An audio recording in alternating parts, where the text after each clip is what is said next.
Bueno, continuamos ahora con los medios de defensa, como mencionábamos, y vamos a seguir y vamos a hablar del procedimiento administrativo.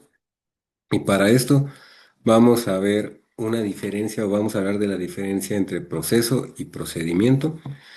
Por eso podemos decir que el procedimiento administrativo se trata junto al acto administrativo o como introducción a los sistemas de impugnación de la actividad del Poder Ejecutivo. Conforme a los actuales programas, por esto del derecho administrativo, por eso se puede hablar del recurso del procedimiento administrativo.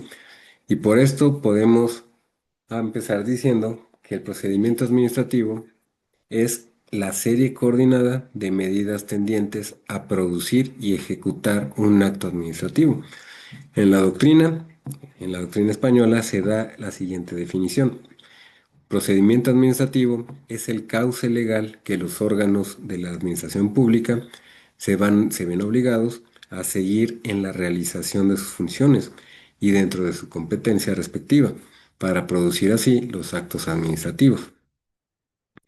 Sobre la clasificación del procedimiento, podemos decir que el procedimiento administrativo puede ser clasificado de diversas maneras. Así, se habla del procedimiento formal y aformal, general y especial, unifásico y bifásico, declarativo y ejecutivo, técnico o de gestión, ordinarios y especiales, flexible o rígido, lineal o triangular, etcétera.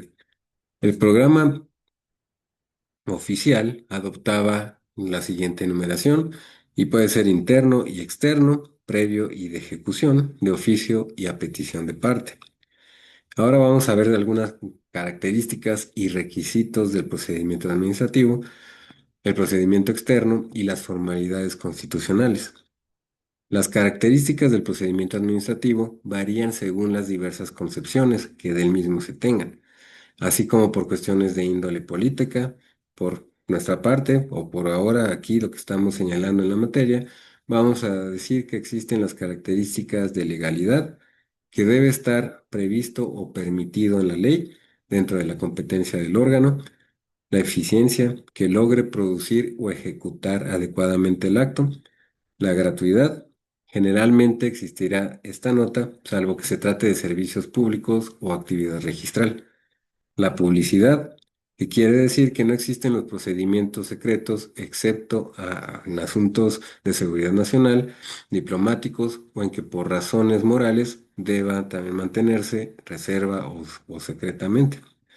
También agilidad, aunque en la práctica ocurre casi siempre que los trámites administrativos marchan con lentitud, todos los movimientos de reforma administrativa tienden a darles rapidez.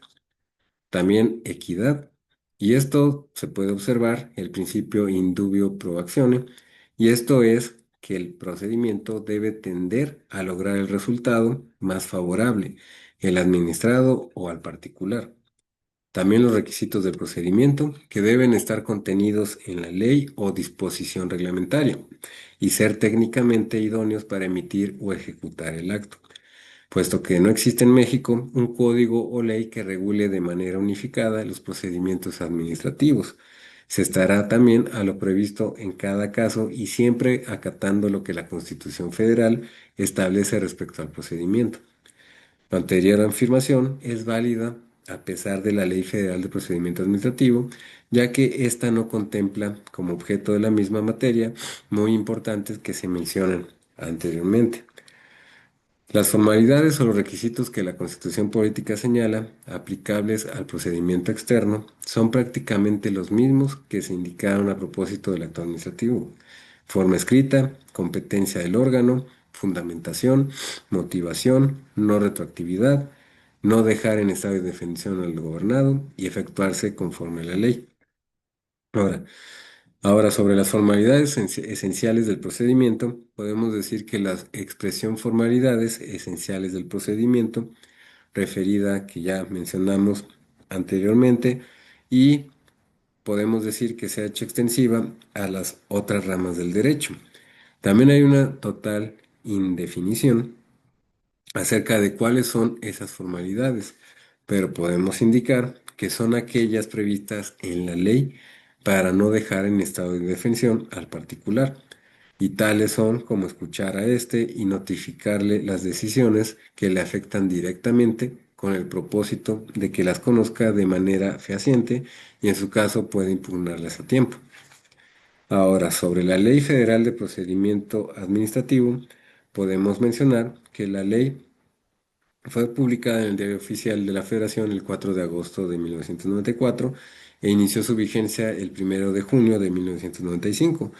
Y esta se refiere a la exclusión de su ámbito de aplicación, las cuestiones locales, municipales, de paraestatales, financiera, fiscal, electoral, competencia económica, responsabilidad de los servidores públicos, justicia laboral y agraria y del Ministerio Público. La supletoriedad del Código Federal de Procedimientos Civiles, también en campo de aplicación y disposiciones generales, también régimen jurídico del acto administrativo, una nulidad y anulabilidad del acto administrativo, la eficacia del acto administrativo, la extinción del acto administrativo, disposiciones generales para el procedimiento administrativo, los interesados, los impedimentos, excusas y recusaciones, también los términos y plazos, el acceso a los documentos e información, las notificaciones, la impugnación de notificaciones, la iniciación del procedimiento, la tramitación del procedimiento, la terminación del procedimiento, visitas de verificación, mejora regulatoria, Comisión Federal de Mejora Regulatoria, la manifestación de impacto regulatorio, el Registro Federal de Trámites y Servicios, las infracciones y sanciones administrativas,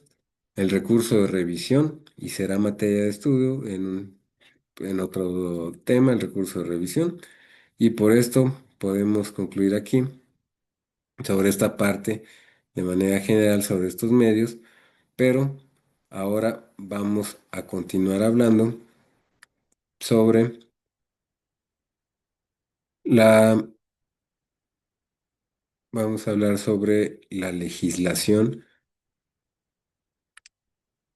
aplicable y podemos empezar diciendo sobre la reglamentación y sobre los reglamentos.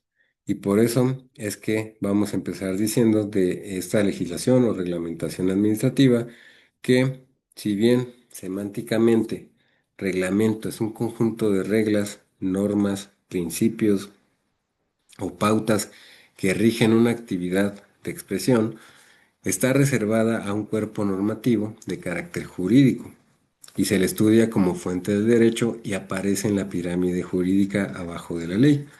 Se llama reglamento a toda norma escrita dictada por la Administración, y esto nos lo dice García de Enterría y Ramón Fernández. José Luis Villar Palazzi, por su parte, nos da la definición siguiente. Reglamento es la disposición general para conductas futuras, imputable al aparato administrativo del Estado con rango inferior a la ley y forma y régimen típico. Ahora, los reglamentos de particulares, su fundamento, podemos decir que el derecho, como sistema normativo de toda la sociedad, regula innumerables aspectos de la actividad de los gobernados, pero reconoce a estos la potestad de autoformarse en sus interrelaciones, ya sea que se trate de asociaciones, grupos deportivos o familiares, instituciones religiosas o culturales, entre otros supuestos. La posibilidad que tienen dichos grupos de darse normas propias internas que regulen su actividad se traduce en los llamados reglamentos de particulares. Y en este caso, lo verdaderamente importante radica en el alcance, la eficacia o la trascendencia de esas reglas, tanto dentro de la institución como hacia su exterior. Y el reglamento solo debe afectar a los miembros del grupo o de la asociación en sus acciones comunes, y esa responsabilidad del individuo obedecer o no lo prescrito y exponiéndose así en caso de no acatar o sufrir la sanción máxima, la cual consistirá en ser excluido de la respectiva comunidad. Ahora, el fundamento de los reglamentos de particulares se encuentra en el principio de voluntad de las partes y es una cuestión contractual, un pacto de caballeros, cuando tales normas tengan tal la virtud o la fuerza de surtir efectos en el exterior de la comunidad en la cual se rigen, su fundamento se encontrará en el reconocimiento que la ley haga de esos reglamentos. Ahora, el reglamento de autoridad, su fundamento, podemos decir que el reglamento de autoridad es propiamente el que interesa al derecho público, ya que es expedido por el órgano estatal competente y es fuente de derechos y de obligaciones.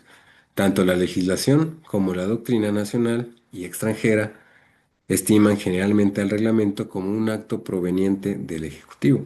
Sin embargo, nuestro derecho admite la posibilidad de que las autoridades legislativa y judicial expidan los reglamentos correspondientes a los órganos de sus poderes.